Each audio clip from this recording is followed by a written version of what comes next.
You know what society is like these days. If I just come out and say,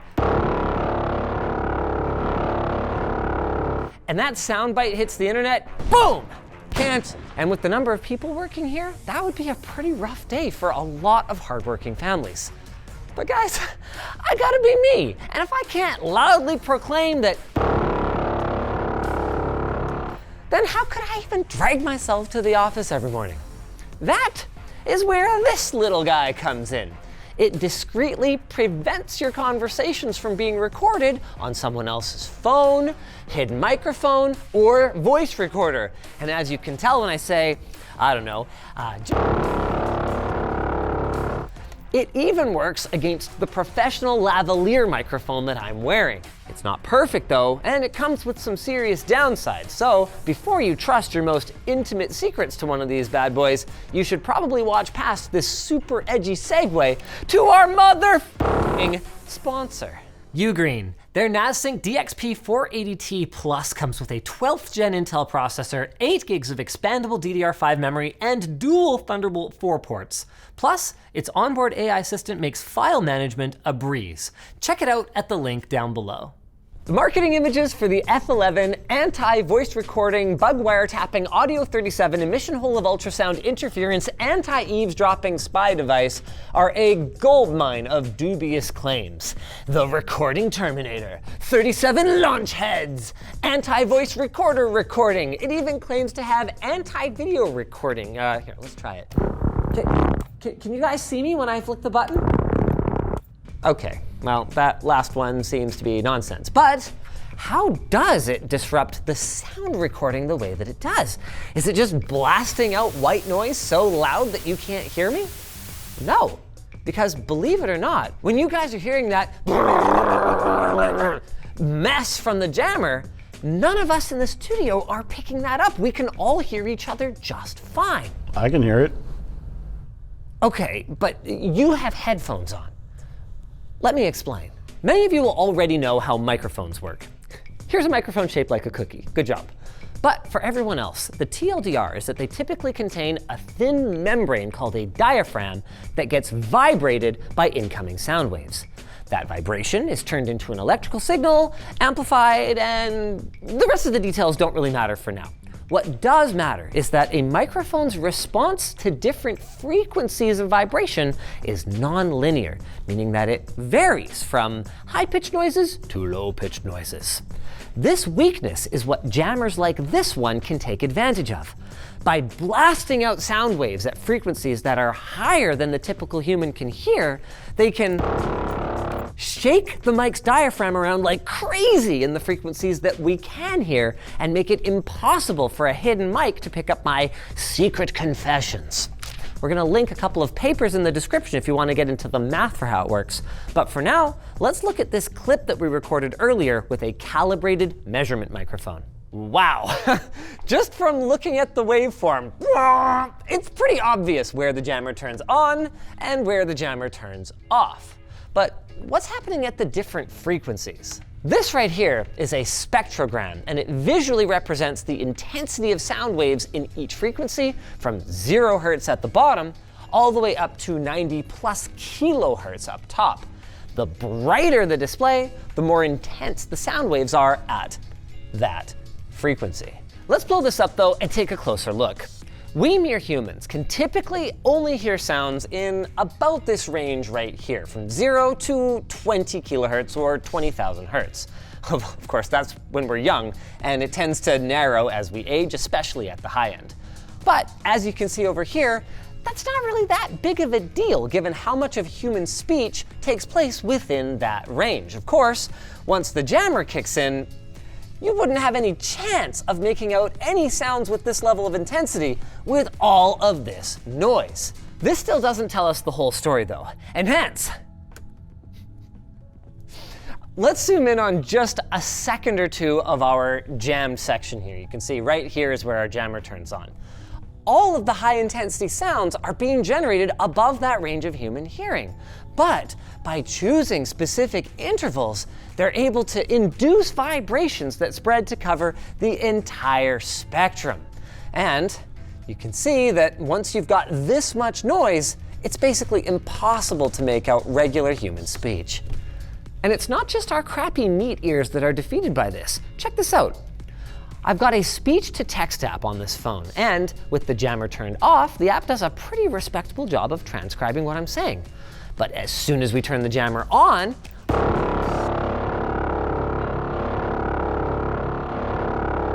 and the AI would have no idea that I just confessed one of my deepest, darkest secrets.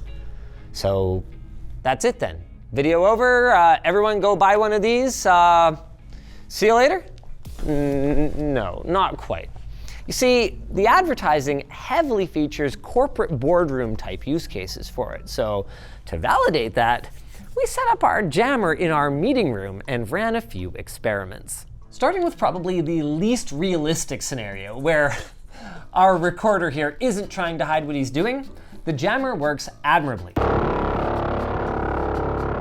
But that's not a huge surprise. Even AliExpress specials like this one rarely completely don't work at all. What was a surprise, though, was that we almost exploded Elijah's head the first time that we turned it on, and he didn't have any hearing protection. It's really aggressive.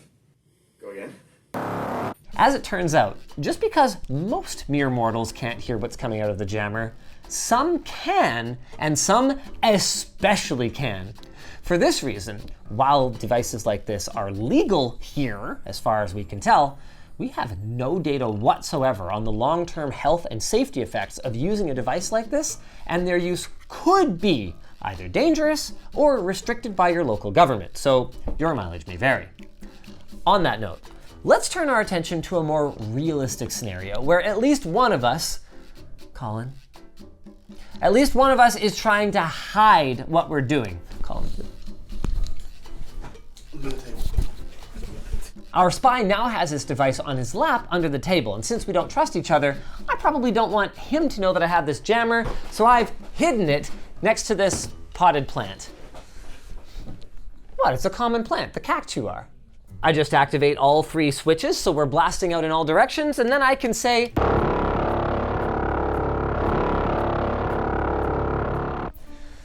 regardless of the hiding spot, the result ended up being about the same. There's enough noise bouncing around in the room to mess up the recording. However, if our target is sensitive to high-pitched noises, like the whine of an old tube TV, they're likely to know that something is amiss, and if our spy tries to get even a little bit sneakier by tucking their recording device under their clothing, especially under a couple of layers of clothing, well, watch this, guys. I'm about to reveal that Snape kills Dumbledore! And there's nothing anyone can do to prevent me from being an... Any questions, Colin? Sure. The point is, it turns out that, again, regardless of the relative positions of our recording device and our jammer, a couple layers of cloth are so effective at blocking these super high frequency noises that they do a remarkable job of reducing its effectiveness. Which got us thinking. Up until this point, all the mics we've tried have been tiny, either literally tiny, like these MEMS or micro electromechanical systems microphones, like you would find in a phone, a voice recorder, or a smart home hub, or figuratively tiny, like the small diaphragm condenser that you would find in the measurement mic or my lavalier. These 2 types work a little bit differently from each other, but what they both have in common is tiny, thin diaphragms that are easily bounced about in the ultrasonic storm that's created by the jammer. But of course, there's a lot of other types of microphones. So we rounded up a bunch of examples, laid them out, and managed the cables with our new magnetic cable management from lttstore.com. Each mic was tested at the same distance, with the mic pointing straight at the business end of the jammer. And what we found was that it was quite effective against most of the MEMS mics and small condensers, even including our shotgun microphone. Not every mic was defeated, however, and our first surprise was the Sanken COS11D, which is actually the lav mic that I normally wear. As it turns out, its diaphragm is rotated 90 degrees inside its tiny cylindrical housing. So even head on, the sound waves from the jammer weren't actually hitting the diaphragm in a direct path, which significantly reduces the jamming effect. If we check out the spectrogram, there's none of those zigzaggy lines that we saw before at all. Another one that was interesting was the Zoom H1N recorder that uses 2 small microphones in an XY configuration. And we found that while both did experience significant jamming, the one that wasn't pointed directly at the jammer picked up the voice quite well, which prompted us then to test all of our mics either 45 or 90 degrees off of the source of the interference, in addition to our head-on tests. So our final standout then after those tests ended up being the MKH416 shotgun from Sennheiser. Not only did it handle the 45 and 90 degree tests like a champ, but with the jammer half a meter away blasting down the barrel, it was jammed, and then as soon as we pulled back to a meter, it was like the jammer wasn't even there. Looking at the spectrogram, we can see it is picking up what the jammer is throwing down, but it's not having a significant effect on the diaphragm at other frequencies. We think there's a combination of factors that are likely contributing to this. While the shotgun still has a relatively light diaphragm, if I were to compare it to a dynamic stage mic, for example, it's still larger and heavier than the other small condensers that we tried, making it a little harder for the jammer to abuse, especially as the mic gets farther from the source. Also, the element is tucked away deep inside the mic, behind this section called the interference tube, which basically makes the mic more directional, especially as the frequency gets higher. The result is that less of those super high frequency waves from the jammer are going to bounce all the way down the tube and mix together to mess with our recording.